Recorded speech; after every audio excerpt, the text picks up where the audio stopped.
Hello friend, welcome to my YouTube channel. तो friend, आज के इसमें बताने वाला हूँ क्लास 12 केमिस्ट्री के 2025 बोर्ड एग्जाम के लिए 40 मोस्ट इंपॉर्टेंट टॉपिक, और आपके बोर्ड एग्जाम के लिए काफ़ी इंपॉर्टेंट होने वाले हैं। बोर्ड परीक्षा में यही टॉपिक आएंगे। तो बोर्ड परीक्षा में यही टॉपिक आने वाले हैं आपके 2025 बोर्ड एग्जाम में। चलिए गाइज, वीडियो को स्टार्ट कर देते हैं। तो गाइज, आपका पहला जो कि यहाँ पर टॉपिक यानी कि मोलरता, यानी कि मोलरता किसे कहते हैं, यहाँ पर आपका जो कि काफ़ी इंपॉर्टेंट टॉपिक है। और आपका दूसरा टॉपिक है जो कि मोललता, यानी कि मोललता किसे कहते हैं। उसके बाद गाइज, आपका यहाँ पर तीसरा टॉपिक है यानी कि मोल अंश या मोल प्रभाज की परिभाषा आपको यहाँ पर देना होगा गाइज। और आपका यहाँ पर चौथा टॉपिक है यानी कि हेनरी का नियम, आपको हेनरी का नियम आपको यहाँ पर लिखना होगा। पांचवा टॉपिक है यानी कि राउल्ट का नियम आपको यहाँ पर लिखना होगा, यानी कि राउल्ट का आपको नियम यहाँ पर लिखना होगा, जो कि काफ़ी इंपॉर्टेंट टॉपिक है। और आपका जो कि छठा टॉपिक है यानी कि प्रासरण दाब, यानी कि प्रासरण दाब किसे कहते हैं, आपको यहाँ पर लिखना होगा। और सातवां टॉपिक यानी कि प्रतिरोध की परिभाषा आपको यहाँ पर लिखना होगा। आपका अगला टॉपिक है यानी कि आठवां टॉपिक है विशिष्ट प्रतिरोध की परिभाषा, आपको यहाँ पर विशिष्ट प्रतिरोध की परिभाषा आपको यहाँ पर देना होगा। और यहाँ पर आपका नौवां आपका है मोलर चालकता, यानी कि मोलर मोलर यानी कि मोलर चालकता किसे कहते हैं। उसके बाद आपका यहाँ पर 10वां टॉपिक है यानी कि तुल्यांकी चालकता, आपको यहाँ पर लिखना होगा। अगला टॉपिक यानी कि 11वां टॉपिक आपका है कोलराउस का नियम, आपको यहाँ पर कोलराउस का नियम आपको लिखना होगा, काफ़ी इंपॉर्टेंट है आपके बोर्ड एग्जाम के लिए। 12वां टॉपिक आपका है फैराडे का विद्युत अपघटन, आपको यहाँ पर लिखना होगा। 13वां टॉपिक है यानी कि मानक इलेक्ट्रोड विभव, आपको यहाँ पर लिखना होगा, जो कि 13वां टॉपिक आपका है नेनस्ट समीकरण, आपको यहाँ पर लिखना होगा, काफ़ी इंपॉर्टेंट है। और यहाँ पर आपका 15वां टॉपिक है ईंधन सेल, यानी कि ईंधन सेल किसे कहते हैं, इसको आपको यहाँ पर लिखना होगा। 16वां टॉपिक आपका जो कि है यानी कि संचरण, आपको संचरण की परिभाषा आपको यहाँ पर लिखना होगा, काफ़ी इंपॉर्टेंट टॉपिक है। 17वां टॉपिक आपका है शून्य कोटि की अभिक्रिया, आपको शून्य कोटि की अभिक्रिया यहाँ पर आपको लिखना होगा। 18वां टॉपिक आपका जो कि प्रथम कोटि की अभिक्रिया, आपको यहाँ से लिखना होगा। तो गाइज, आपका अगला टॉपिक यहाँ पर जो कि 19वां टॉपिक आपका यहाँ पर है अभिक्रिया की कोटि तथा आणविकता में अंतर, आपको यहाँ पर लिखना होगा। तो काफ़ी इंपॉर्टेंट टॉपिक है आपका ये। और उसके बाद 20वां टॉपिक आपका है संक्रमण तत्व तथा उनके आपको लक्षण लिखना होगा।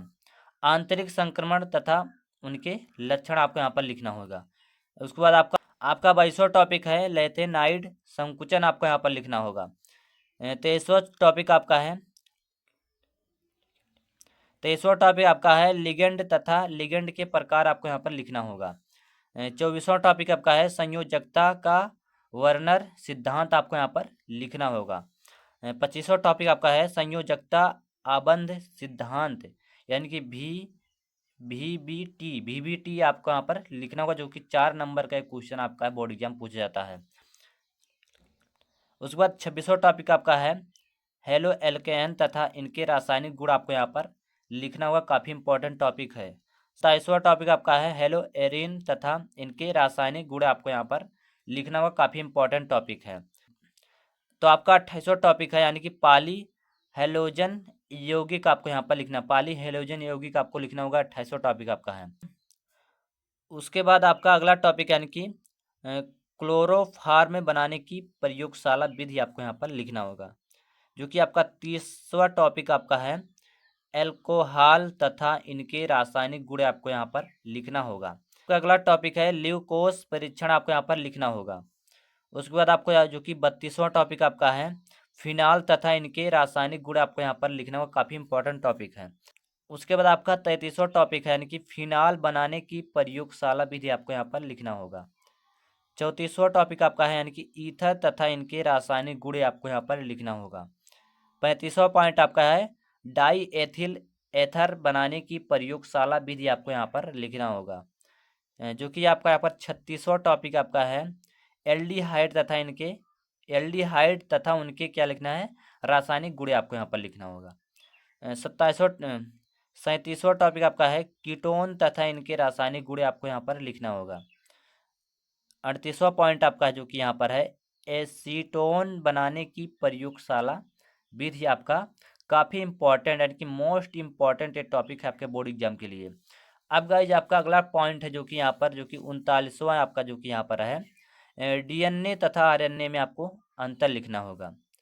कार्बिल एमीन अभिक्रिया, आपको यहाँ से लिखना होगा। तो गाइज इस तरह से यानी कि आपके 40 मोस्ट इम्पॉर्टेंट यानी कि मोस्ट इम्पॉर्टेंट टॉपिक थे आपके बोर्ड एग्जाम 2025 के लिए गाइज। तो गाइज इस टॉपिक को आपको जरूर तैयार करके जाना है 2025 बोर्ड एग्जाम के लिए। तो आशा करता हूँ गाइज आपको ये वीडियो अच्छी लगी होगी। अगर वीडियो अच्छी लगी गाइज तो हमारे चैनल सब्सक्राइब कर लेना, वीडियो को लाइक करना। चलिए गाइज मिलते हैं नेक्स्ट वीडियो में। जय हिंद, वंदे मातरम।